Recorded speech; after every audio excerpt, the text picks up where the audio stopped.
pranatan Melkisedek.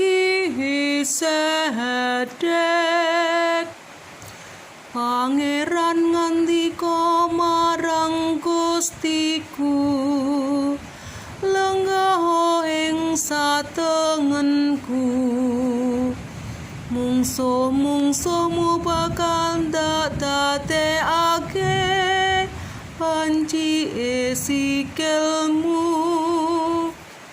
Kowe iku imam ing salangenge, miturut pranatan Melkisedek.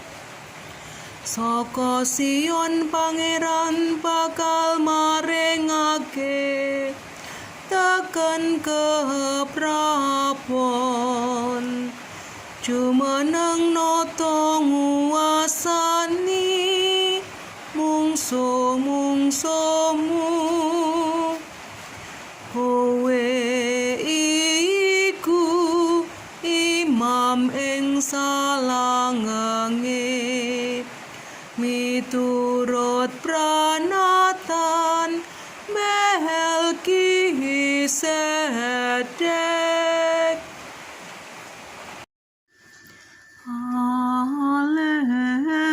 Haleluya, haleluya, haleluya. Aku iki raja kining urip kang tumurun saka swarga.